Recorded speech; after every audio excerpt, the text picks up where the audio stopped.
Absolutely. So that money has gone up. Yeah.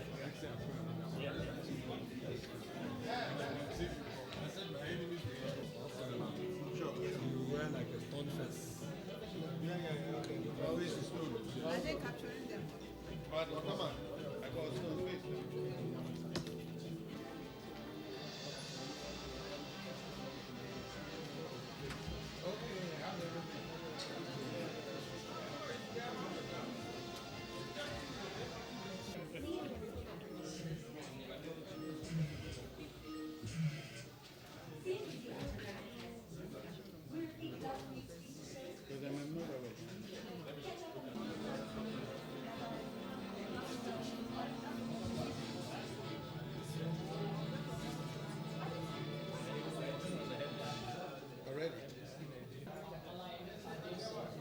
Live and direct.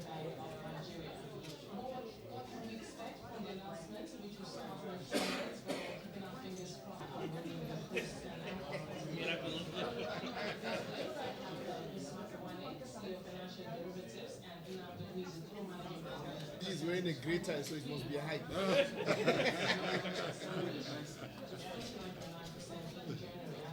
We're all bullish, man.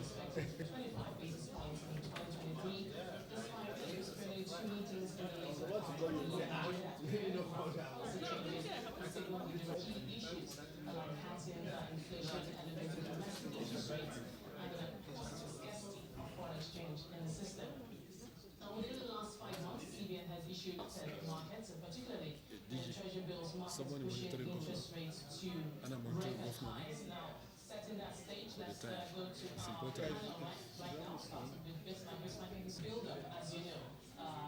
July 2023 was the last time we had the NPC meeting. But we have seen some significant moves on the part of the CBN, and it doesn't, I don't think where the mind of the NPC is in terms of the position and stance. But let me not go into it. Let's talk about what your expectations are in terms of perhaps key announcements from the government. Two, we've not had any meetings since July last year. So, are we going to play catch up? Or are we just going to take things? Three, supply growth of 6%, and you have output growth of 2%. So, how do you show you are 73% under inflationary waters? Is what becomes the question. And do you tighten to a point where you lead the economy into a hard landing and force a recession, or you use we give a chance for status and now we give a chance to reduction. Very loose monetary conditions. Now take it imperative. The question is, will an increase in interest rates bring down inflation now? In terms of the stability. Thank you. Thank you very much. A good question, and I want to assure you first and foremost that these circulars were circulars that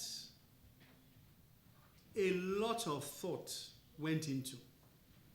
They were not knee-jerk reaction circulars. These are circulars, the content of which had been thought of months ago, and the debates had been taking place regularly. In fact, the inputs for some of those circulars came as a result of certain committees, a number of different committees, many which met as early as 8 o'clock in the morning and went on for hours debating and then putting forward proffering solutions, testing certain assumptions, bringing them back, going back again to discuss and debate again, sleeping over it, looking at what had happened in other countries and the consequences of applying certain measures where there had been wins, where there had been losses. We took cognizance of those losses and we bore in mind the peculiarities of our own particular situation before concluding on certain things. So a lot of effort had gone into those, and we started to roll them out as we saw the market developing. You may recall that one of the earlier ones, and a number came out at the same time, but one of the earlier ones had got to do with the open position, the net open position of the banks, and making it very clear what you could and what you could not do, so that there would be no ambiguity in how banks carried out their operations in future. And with that goes regulation. And I can assure you, with that, we had different layers of regulation going to test and to look at the books of the banks and to see where there were infractions and where people were not complying, and ensuring that the circulars were very well understood, So a number of them have come out in that spirit. And quite frankly, the hope is that with greater understanding and with very clear communication, we'll find a situation where the distortions will begin to narrow and hopefully eliminate. I will be the first one to admit that lack of clarity sometimes can lead to distortion. And that is why we feel it is so necessary to put these things down in writing. And for example, where as we move along, where we may not have even anticipated certain things, and listening to the stakeholders, we come up with a circular that addresses particular problems. I know that recently we came out to try and bring greater comfort with the rate that is used for Form Ms and for customs. We had to do that in recognition of what we saw were potential, I won't necessarily call them distortions, but were making life uncomfortable for those who were using these particular products. So it's important that we as a central bank should listen, and where we see there's need for us to adjust, we adjust appropriately. But long and short of it is, I think, with the flurry of different different circulars that have come out, it has helped to douse the possible unintended consequences of other actions. And then how do we progress from there? Yeah. Thank you very much.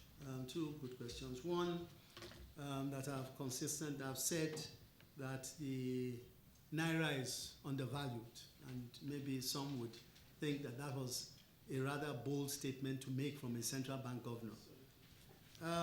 Look, and really from my perspective, there's a technical side, and I won't say too much on that. There's a technical side. And the central bank, obviously, on a continuous basis, does its own internal calculations. And then there's the softer side. Now, as far as I can see, the softer side is one that results in some of the things that I had mentioned earlier, okay, and that is distortion. Now, to the extent that a market is not functioning effectively and is distortionary in outcome, then my view is that it certainly cannot be what it is. And that is why I said that for me, it was a challenge to ensure that we remove those distortions. And some of the distortions we are seeing, we spoke about earlier, has been raised here, is some of the manipulation that has been taking place. That is a distortion. It's a huge distortion. And you know, we can go on and on some of those matters, and some we are investigating right now as I speak, so I will not be able to say too much on it, unfortunately. But as and when we come up with these distortions, we will take them off and throw them away, and where there are distortions that result that come about as a result of bad behavior, we will ensure that those who do it will face the music as a deterrent to ensure that others in future do not go that route. They do not, because that's very important. They take the road of travel to a place where it has no business being there, and you know, completely confuse the market. Let me put it that way. So that is that. Then on the issue of intervention is what I think you're referring to, interventions, and the fact that the central bank has said that it is moving away from that. And I want to reiterate it. The central bank is moving away from that. It is. And quite frankly, the reason shouldn't be so far-fetched. Here we are talking, everybody concerned about inflation. Everybody is concerned about price stability. If we know that that is the concern of everybody, and if we know that it is affecting everyone, everybody is being heavily affected by this, then why won't we say that we will put everything we have to ensure that we fight that monster? Why won't we do that? The intervention has two dysfunctions as far as I am concerned from the central bank's space. One is that it takes away a lot of your time for something that really and truly you do not have the expertise to do. And two, it also, if not carefully handled, creates a lot of distortions in your economy through inflow of money supply. Through inflow of money supply. The interventions that took place in the recent past were estimated in excess of 10 trillion naira. I'm not talking about ways and means. I'm talking about the interventions that you just asked about. Over 10 trillion naira. What was the budget of the federal government of Nigeria? What was the budget of the largest state in Nigeria? Do the math, and it will tell you the extent of damage. Too much of what may appear to be good things, can do to an economy. So, for me, it's a major issue. A number of things will be naive to say that in saying we're not going to get directly involved in interventions. Those that are out there, they need to be properly monitored to ensure they come back in. That's one. What has gone out, we have to ensure that we monitor them to ensure that they come back in. And we're doing so. We're already doing that. And with various degrees of success, at some point in time, in the interest of transparency, those figures will be made public. So that has to happen. In addition to that, one is also a believer that for those who have the capacity to handle these kinds of, in the relative kinds of interventions, then we can partner with them. we can partner with them. But the time where we can have failed interventions in Nigeria is over. Is over. There's no more wiggle room to take on interventions that have a great potential to fail and do not get down to the people who they were intended to get down to in the first place.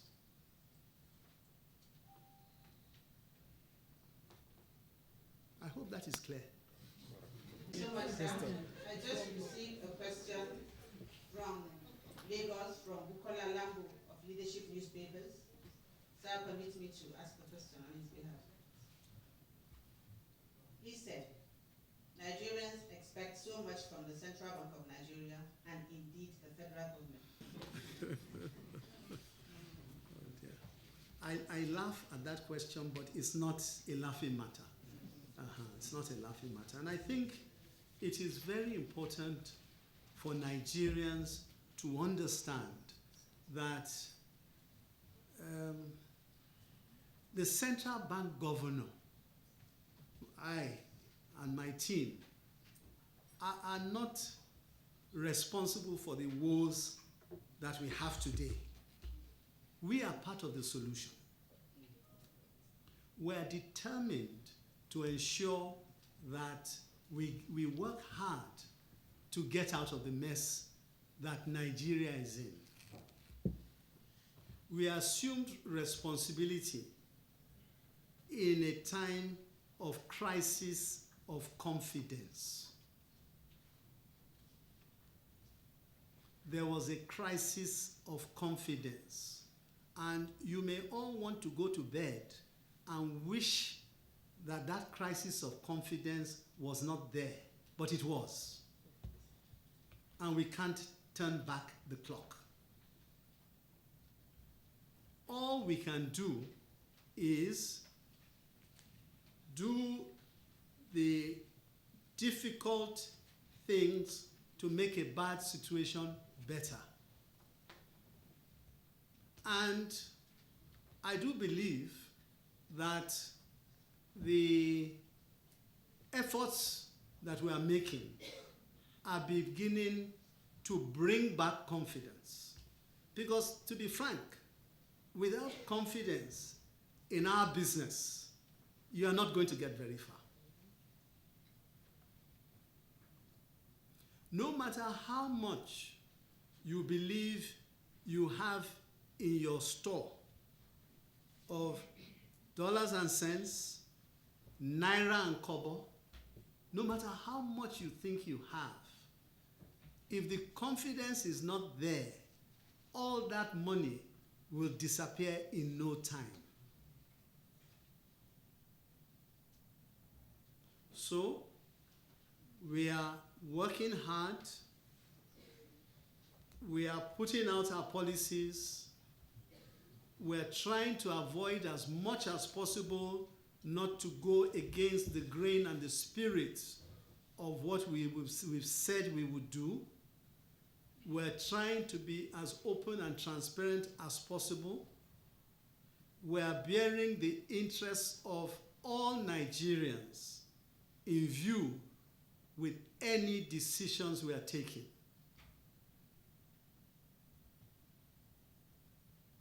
We are ensuring that we put the country above individuals. Because, like I said before, and it also applies to this, Nigeria does not have the wiggle room to make failed interventions. Similarly, we do not have the wiggle room to get it wrong. We don't. We are not magicians. We can't wave a wand and it'll all be good. If we make mistakes, we'll be humble enough to say we've made a mistake and we will change course. But we will do everything possible to conduct our business, recognizing that we are in a position of trust. We are in a position of trust and will not betray that trust. I would also say, I'm not on the fiscal side, and we're very fortunate that in the process of having the NPC, we have very senior level fiscal representation.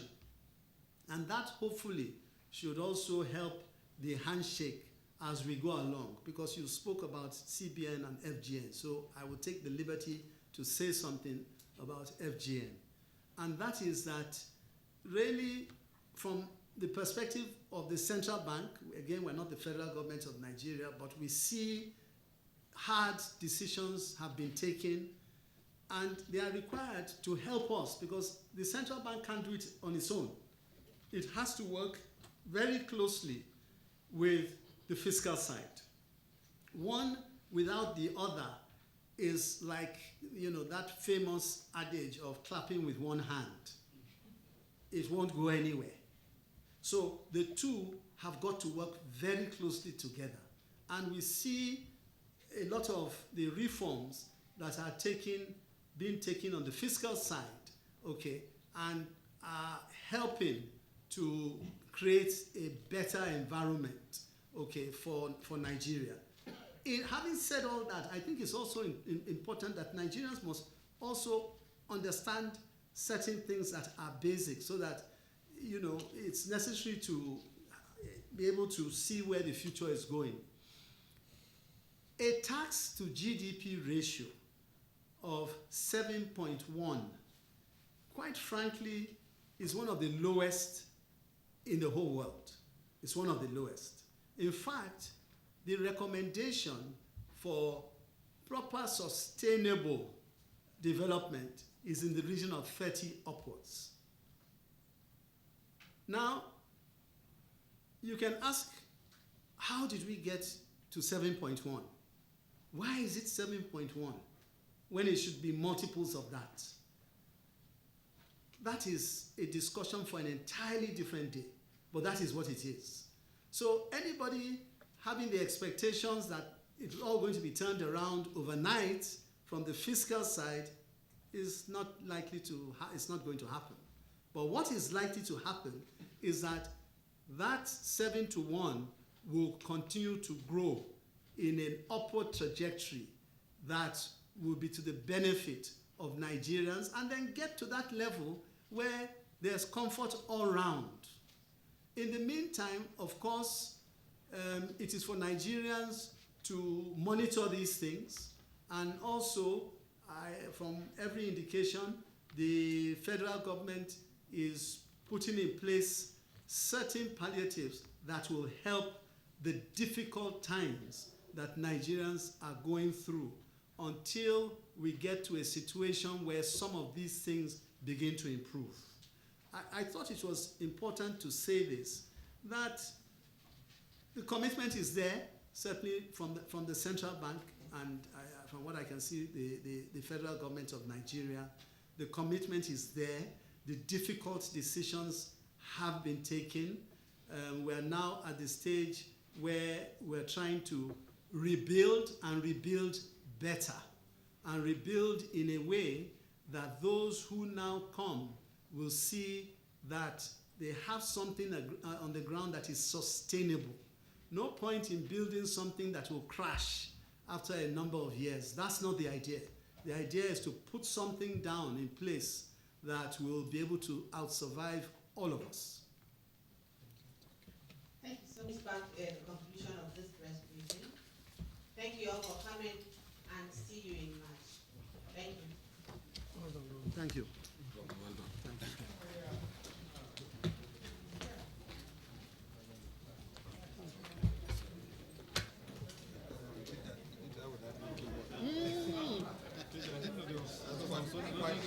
Quite an oration.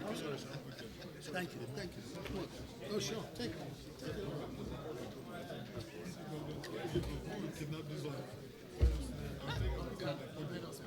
Thank you. Oh, okay. Thank you.